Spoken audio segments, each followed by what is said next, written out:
नमस्कार दोस्तों, welcome back to my YouTube channel base of education Mantra. प्यारे दोस्तों, आज हम करने वाले हैं हिंदी के प्रीवियस ईयर के क्वेश्चन पेपर को। ठीक है, जैसे कि सीटेट में प्रीवियस ईयर के क्वेश्चन में पेपर में हिंदी के जैसे क्वेश्चन पूछे जाते हैं, तो उसको हम सभी ईयर के क्वेश्चन पेपर को लेकर आए हैं। ठीक है, तो वीडियो को लास्ट तक जरूर देखना, जिससे आपको समझ में आ जाएगा कि किस टाइप से जो है सीटेट में क्वेश्चन पूछे जाते हैं। ठीक है, और क्वेश्चन 1 से लेकर 30 तक जरूर देखना, जिससे क्या आपकी सही प्रकार से तैयारी हो सके।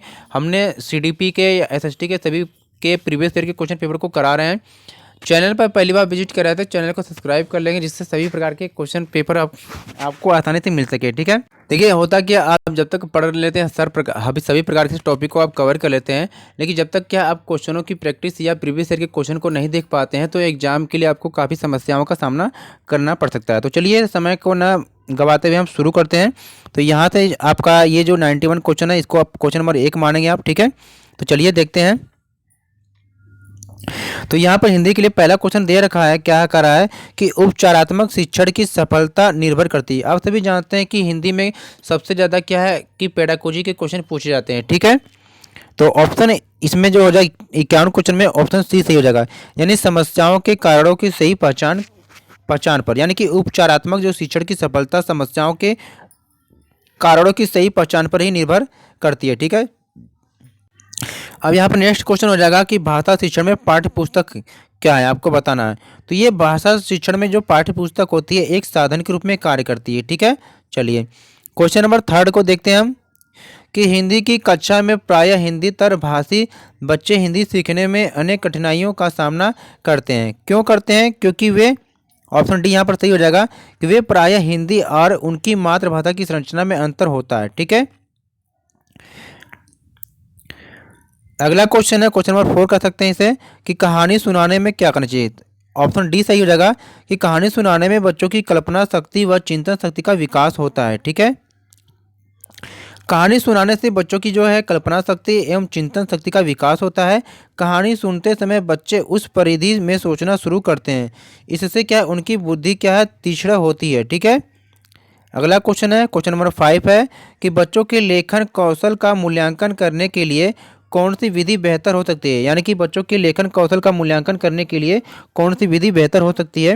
तो ऑप्शन ए सही हो जाएगा, यानी कि अपने अनुभव को लिखने के लिए। ठीक है, क्योंकि जानते हैं कि बच्चों के लेखन कौशल का जो मूल्यांकन करने के लिए बच्चे अपने अनुभव को अगर लिखते हैं या बेहतर तरीके से, तो ये सीखने में उनके लिए काफ़ी आसानी होगा। ठीक है, अगला क्वेश्चन है कि बोलना कौशल में महत्वपूर्ण है, यानी कि बोलने में कौन सा कौशल महत्वपूर्ण है, आपको बताना है। तो ऑप्शन ए हो जाएगा, क्योंकि संदर्भ एवं स्थिति के अनुसार अपनी बात कह सकना। ठीक है, क्वेश्चन नंबर 7 यहाँ पर कह रहा है कि एक भाषा शिक्षक के रूप में सबसे बड़ी चुनौती है, यानी अगर एक भाषा शिक्षक के रूप में आपके सामने सबसे बड़ी चुनौती क्या होती है, आपको बताना है।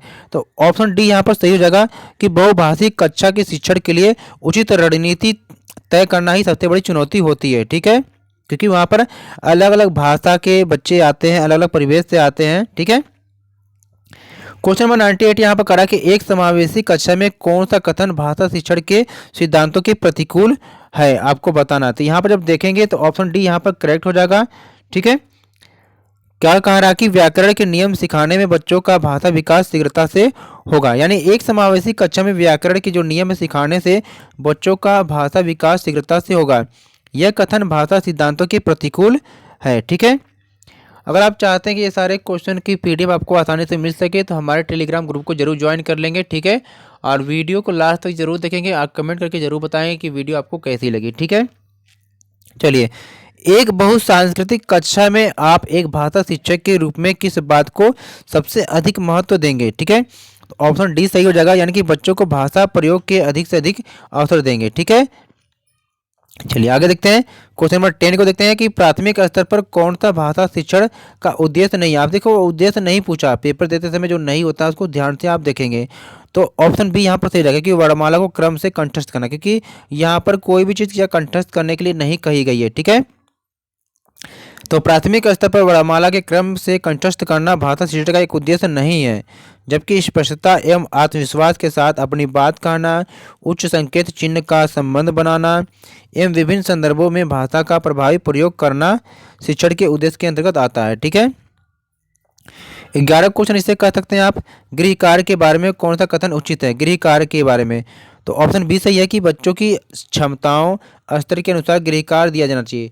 हाँ जी, देखिए क्लास में सभी प्रकार के जो बच्चे होते हैं तो उनको क्या उनकी क्षमताओं के अनुसार गृह कार्य देना चाहिए। ठीक है, गृह कार्य बच्चों की क्षमताओं स्तर के अनुसार ही दिया जाना चाहिए, अन्यथा बच्चों की क्षमता दबाव के कारण क्या प्रभावित होती है। ठीक है, क्वेश्चन 12 का रहा है कि भाषा के अभिव्यक्तात्मक कौशल है आपको बताना है। ऑप्शन बी हो जाएगा यानी कि बोलना और सुनना। व्यक्तांग मतलब अपने विचारों को व्यक्त करना। आप बोल सकते हैं, आप अपनी बातों को लिख सकते हैं। ठीक है, तो बोलना और सुनना ये दोनों सही हो जाएगा। ठीक है, तो भाषा का अभिव्यक्त कौशल होता है बोलना और लिखना। ठीक है, यानी अपने विचारों को व्यक्त करना, किसी को सामने अपनी बातों को रखना। ठीक है, तो बोलकर और लिख कर रख सकते हैं। क्वेश्चन नंबर 113 है कि 13 नंबर क्वेश्चन है कि प्राथमिक स्तर पर बच्चों की भाषा शिक्षा के संदर्भ में निम्नलिखित में से कौन सा कथन असत्य है। देखो आपको कथन असत्य बताना है। ठीक है, तो जब यहाँ पर आप देखेंगे तो कौन सा कथन असत्य हो जाएगा, तो यहाँ पर ऑप्शन सी कहा गया है। ठीक है, यानी बच्चों की भाषा संकल्पनाओं और विद्यालय में प्रचलित भाषा परिवेश में विरोधाभास ही भाषा सीखने में सहायक होता है। ठीक है, चलिए क्वेश्चन नंबर 14 को देखते हैं यहाँ पर कि भाषा कौशलों के संदर्भ में कौन सा कथन उचित है। ठीक है, तो यहाँ पर ऑप्शन सी हो जाएगा, यानी कि भाषा के चारों कौशल परस्पर क्या है अंतः संबंधित होते हैं। ठीक है, चलिए क्वेश्चन 15 को देखते हैं कि पाठ में दिए गए चित्रों का क्या उद्देश्य होता है।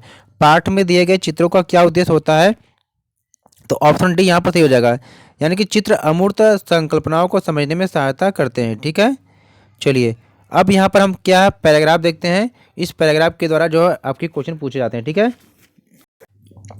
तो इस पैराग्राफ को आप पढ़ लेंगे अच्छी तरीके से। कविता है, ठीक है, कविता को पढ़ेंगे।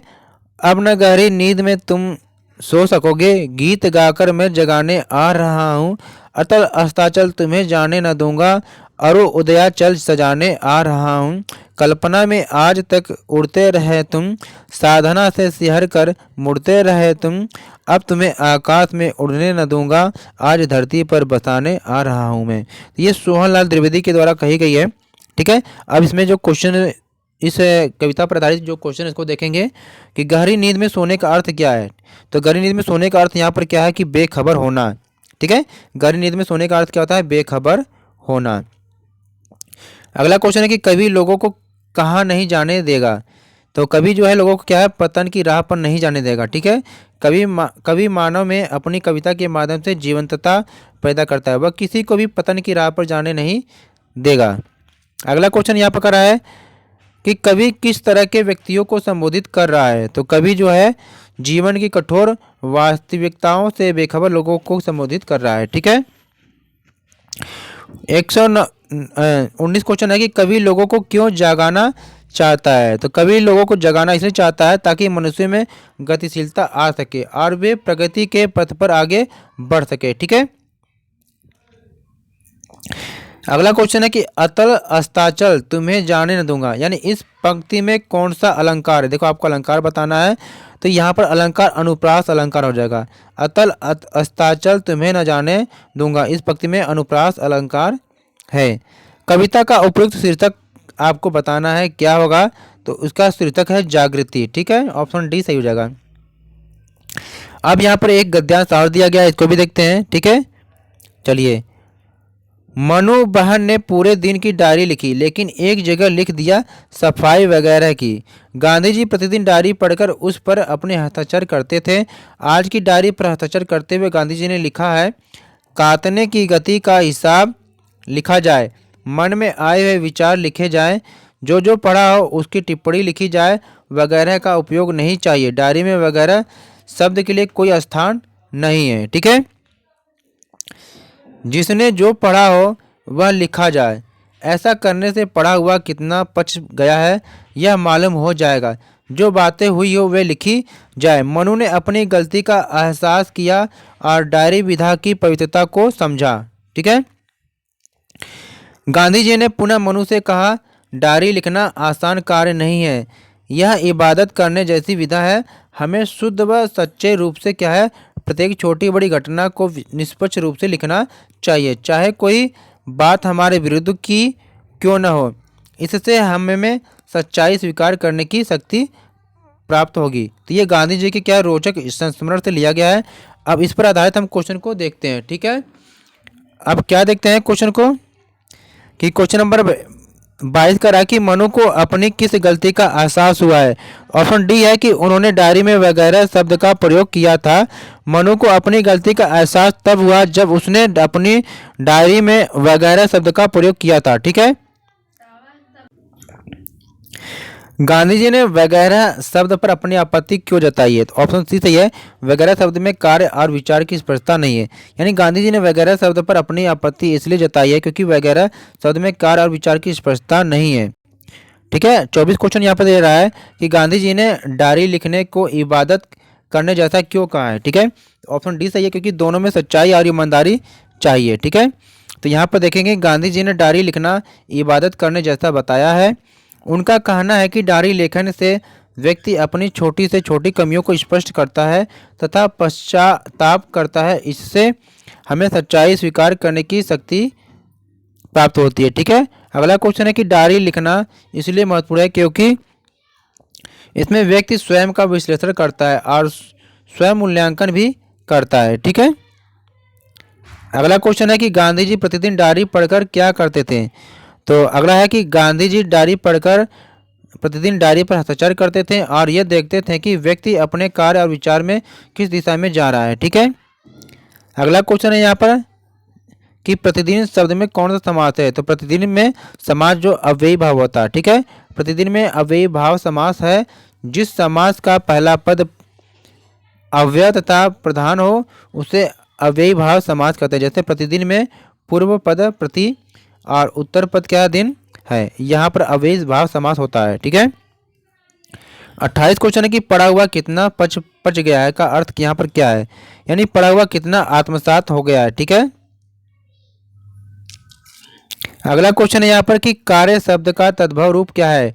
तो कार्य शब्द का जो तद्भव रूप है वो काज हो गया। ठीक है। 20 क्वेश्चन है। अगला क्वेश्चन जो है 30 क्वेश्चन की विचार में एक प्रत्यय लगाकर शब्द बनाइए। तो विचार में एक प्रत्यय लगाकर यहाँ पर जो आंसर हो जाएगा वैचारिक हो जाएगा। ठीक है। वैचारिक हो जाएगा, यानी विचार में एक प्रत्यय लगाकर बनने वाला जो शब्द है वैचारिक होगा। इसी प्रकार से एक प्रत्यय वाले और भी शब्द हैं। प्रशासन प्लस एक प्रशासनिक हो गया, प्रकृति प्लस एक प्राकृतिक हो गया, चमत्कार प्लस एक चमत्कारिक हो गया। ठीक है। यहाँ पर हमने सीटेट में पूछे गए हिंदी के प्रीवियस ईयर के क्वेश्चन को कंप्लीट कर लिया। प्लीज़ वीडियो को लाइक शेयर और चैनल को सब्सक्राइब कर लेंगे इसी प्रकार से प्रीवियस ईयर के क्वेश्चन को देखने के लिए और अपनी प्रैक्टिस सेट के लिए। ठीक है। वीडियो को लाइक शेयर और चैनल को सब्सक्राइब जरूर कर लेंगे अगर पहली बार विजिट करें तो। Thanks for watching.